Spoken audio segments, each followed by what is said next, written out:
तो इस वक्त की बड़ी खबर आपको बता देते हैं। प्रधानमंत्री नरेंद्र मोदी देश को समर्पित कर रहे हैं नया प्रगति सेंटर। आपको तस्वीरें दिखा देते हैं। ये कार्यक्रम जो है वो 2 भाग में होना है। उद्घाटन का कार्यक्रम बाद में है, लेकिन फिलहाल हवन पूजन का कार्यक्रम जिसमें प्रधानमंत्री नरेंद्र मोदी शामिल हो रहे हैं। प्रधानमंत्री नरेंद्र मोदी के साथ साथ उनकी सरकार में शामिल कई मंत्री भी यहां इस कार्यक्रम में इस समय मौजूद हैं। ये नया प्रगति मैदान है, 123 एकड़ के एरिया में फैला हुआ और 180 डिग्री बदल गया है, क्योंकि यहीं पर किसी समय में वो पुराना प्रगति मैदान होता था जहां आपको याद होगा दिल्ली की पहचान के तौर पर ट्रेड फेयर जो लगता था इसी प्रगति मैदान में लगा करता था। बुक फेयर यहां पर लगा करता था, ऑटो एक्सपो भी यहां पर लगा करता था। और ये दूसरी तस्वीर जो आप देख रहे हैं, जिस बात का जिक्र हम पहले भी कर रहे थे कि ये प्रधानमंत्री नरेंद्र मोदी के कार्यकाल से ही शुरू हुआ है कि वो श्रमजीवी जिनकी मेहनत और श्रम से ये इमारत बनकर तैयार हुई है, उनका सम्मान प्रधानमंत्री नरेंद्र मोदी कर रहे हैं। ऐसा करना हर बार प्रधानमंत्री नरेंद्र मोदी याद रखते हैं। ये प्रधानमंत्री नरेंद्र मोदी की तरफ से शुरू की गई परंपरा है, जहां वो श्रमजीवियों को भरपूर अंदाज में सम्मानित करते हैं।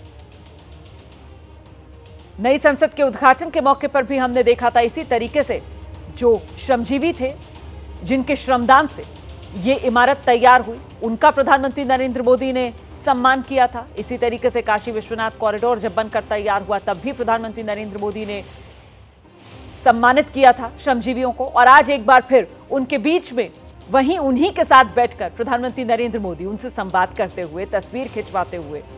यकीनन ये नया भारत है, आत्मनिर्भर भारत है, एक ऐसा भारत है जहां पर किसी तरीके का कोई भेदभाव नहीं है, सब एक दूसरे के बराबर हैं और सबका लक्ष्य एक ही है, देश को विकसित करना और अपनी अपनी भूमिका निभाते हुए इसी एक लक्ष्य की तरफ अग्रसर हर देशवासी। यही संदेश जो प्रधानमंत्री नरेंद्र मोदी हर बार देते हैं जब वो श्रमजीवियों को इस रूप में सम्मानित करते हैं और उनका मनोबल बढ़ाने का काम करते हैं।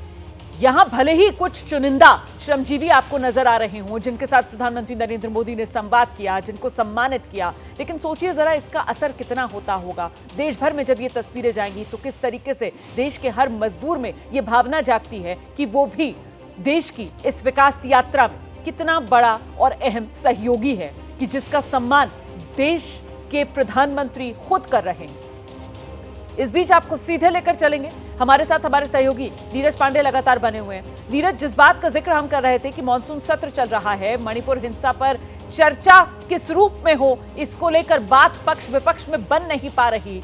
हंगामे के चलते मॉनसून सत्र बार बार धुलता हुआ नजर आ रहा है और इस सब के बीच आज विपक्ष की तैयारी, अविश्वास प्रस्ताव के लिए कांग्रेस की तरफ से नोटिस और वहीं दूसरी तरफ प्रधानमंत्री नरेंद्र मोदी की ये तस्वीरें, ये अंदाज, जहां वो तमाम सियासी गतिविधियों, विपक्ष की चुनौती से पूरी तरह बेफिक्र होते हुए अपना फर्ज निभाते हुए यहां पर नजर आ रहे हैं। नीरज।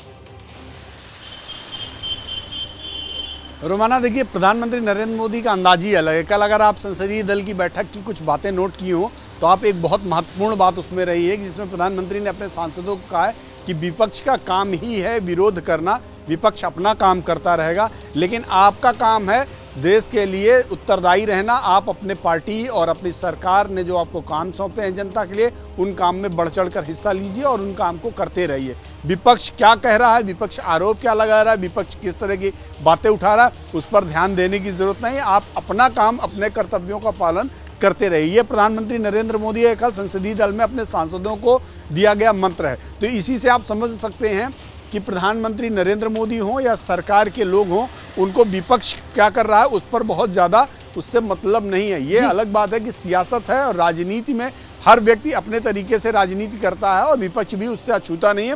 विपक्ष ने अपने तरीके से अविश्वास प्रस्ताव के लिए नोटिस दे दिया है। गौरव गोगोई जो कि असम से सांसद हैं कांग्रेस के, उन्होंने नोटिस दे दिया है लोकसभा स्पीकर के ऑफिस में और आज उन्होंने अविश्वास प्रस्ताव को की डिमांड की। नीरज, ये बताइए कि कल से ही इस बात को लेकर सुगबुगाहट तेज थी कि विपक्ष की तरफ से रणनीति तय कर ली गई है। विपक्ष जो अपने 2 लक्ष्य साधना चाहता है कि प्रधानमंत्री नरेंद्र मोदी सदन में बयान दें और वोटिंग हो, तो दोनों ही अविश्वास प्रस्ताव लाकर विपक्ष साथ लेगा। ऐसे में सत्ता पक्ष की तरफ से किस तरीके से रणनीति को आगे बढ़ाया जा रहा था, क्या रणनीति, क्या स्ट्रेटेजी तैयार की गई है सत्ता पक्ष की तरफ से विपक्ष को काउंटर करने की, इसको लेकर क्या जानकारी मिल रही है सूत्रों के हवाले से? नीरज।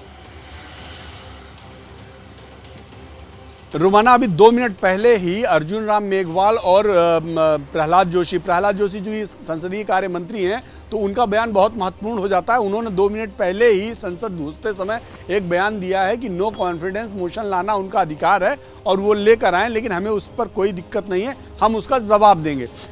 सत्ता पक्ष का मत यही है। प्रधानमंत्री नरेंद्र मोदी ने भी ये बात कही है, क्योंकि उन्होंने पहले ही ये बात उनकी तुलना ईस्ट इंडिया कंपनी और दूसरे संस्थाओं से कर दी है, तो इससे इरादे आप समझ सकती हैं। और गृह मंत्री अमित शाह का कल लेटर जो सामने आया, उससे और चीज़ें साफ हो जाती है। गृह मंत्री अमित शाह ने साफ कह दिया है कि पार्लियामेंट के अंदर वो किसी भी विषय पर कभी भी चर्चा के लिए तैयार हैं, और इसके लिए उन्होंने खड़गे जी को एक पत्र भी लिखा है और उस पत्र की कॉपी भी कल उन्होंने ट्वीट की। तो इससे इरादे साफ हैं सरकार के कि सरकार चर्चा में भाग लेना चाहता है, क्योंकि सरकार भी चाहता है कि जब आप मणिपुर की बात कर रहे हैं तो मणिपुर के साथ राजस्थान, छत्तीसगढ़ और पश्चिम बंगाल पर भी आपको बात करनी होगी। कुल मिलाकर आक्रामक अंदाज में सरकार इस अविश्वास प्रस्ताव को लेकर फ्रंट फुट पर आकर खेलने के लिए तैयार फिलहाल नजर आ रही है। और जिस बात का जिक्र अभी नीरज आपने किया ना कि संसदीय कार्य मंत्री प्रहलाद जोशी, उनकी तरफ से जो बयान दिया गया है वो भी दर्शकों को आगे सुनाएंगे।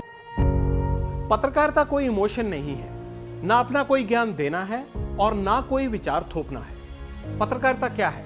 पत्रकारिता का मतलब है सही जानकारी इकट्ठा करना और तथ्य बताना। पत्रकारिता आज जितने महत्वपूर्ण दौर में है, शायद पहले नहीं थी। इस दौर से निकलने के लिए सिर्फ सच दिखाने की जरूरत है, वो सच जो आपके हित को आगे रखे। इसलिए अब रात 9 बजे प्राइम टाइम नहीं होगा, ये आपका टाइम है। जगविंदर पटियाल के साथ देखिए पब्लिक इंटरेस्ट 17 जुलाई से सोमवार से शुक्रवार रात 9 बजे सिर्फ एबीपी न्यूज पर। एबीपी न्यूज आपको रखे आगे।